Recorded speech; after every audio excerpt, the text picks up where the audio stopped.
Welcome to part two of chapter eight, Training and Development in Human Resource Management by Laura Portalease. This is Dr. J. Kent Gregory, and we will continue with our discussion. So, some key takeaways of this next section is, your training delivery methods are very important, and the way they can occur are various format. One would be on-the-job coaching. So this is where, a new employee is paired with a more experienced employee or manager to learn about the skills needed for the job. It's similar to mentor training. There's also the brown bag lunch training delivery. So this is where over lunch period, the employees or the employees of that shift get together and and are trained on any number of things really. Uh, it's a little bit less formal. Very often the lunch is provided by the company. Um, and it can be personal development, job-related skills, you name it. There's also web-based training, and I think that comes as no surprise to any of us now, particularly in the COVID scenario or COVID environment that we're living in. And similarly, there's synchronous training, which is a type of web-based training, and it's led by a facilitator. And then there's asynchronous training, which is self-directed. Um, there's job shadowing.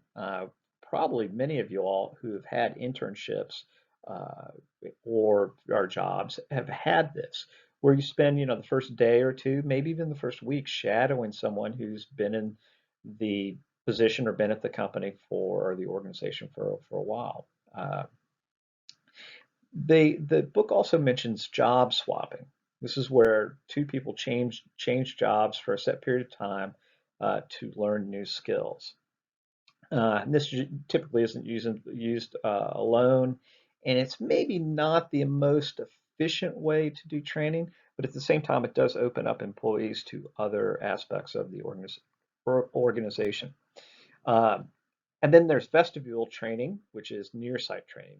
This is where the employees go off-site, maybe down the road to a conference room for their training, and it can be any number of things: skills-based, safety training, professional training, quality training, and then another type of training that we see a lot of nowadays is international training. And this is where employees who are being sent overseas or who will be interfacing with an overseas group are trained on, correct behaviors, cultural aspects, things like that of the employee of the country where the employee is being sent or the country from where the team is located that the employee is going to be working with. So a training program development model, it's really important to when you say, we're going to do training, it's really good to have, and I would say, it's essential to have a plan, right? So you want to have a plan of attack is probably not the best word to use, but a plan on how you're going to do the training. And to develop that plan, first, what you do are needs assessment, uh, and then you go to what are your learning objectives. You have to think about learning style, delivery mode, what is your budget, right? Delivery style, then the audience consideration, then you develop your content, there are timelines for the training, the communication of the training to the employees, and then as a good trainer, you need to measure the effectiveness of the training. So these are all things that we'll be discussing uh, in the last part of part two, and then we'll wrap up in part three. So needs assessment and learning objectives. So you need to do an organizational assessment, an occupational task assessment. Really what does the organization need? Or what does that job entail? An individual assessment, and then the learning objective is what you want the learner to be able to do, explain, or demonstrate at the end of the training. So So once you do the assessment, you kind of wrapped up in that is what's our objective, right? And then keep in mind the different learning styles that you have. So some are visual learners, and then there are auditory learners, and then there are kinesthetic learners. So this is kind of hands-on, right? I think about it. I used to think about this when I was first teaching, that the way that I would try to incorporate all three of these in the classroom. So I would put up a PowerPoint, although when I first started teaching, there was no such thing as PowerPoints, but you would have something up on the board or the PowerPoint. So that's the visual, right?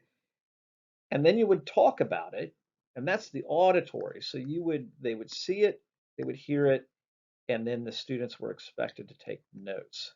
So you're taking your notes, so you're seeing it, you're hearing it, and then you're writing it. So that's kind of one of the ways that I tried to do it in a college setting. And then finally, the delivery mode. How is the training going to occur?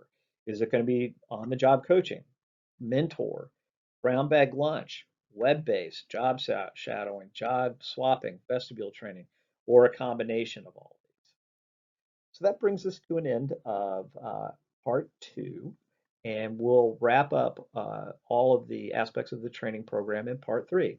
Thank you much.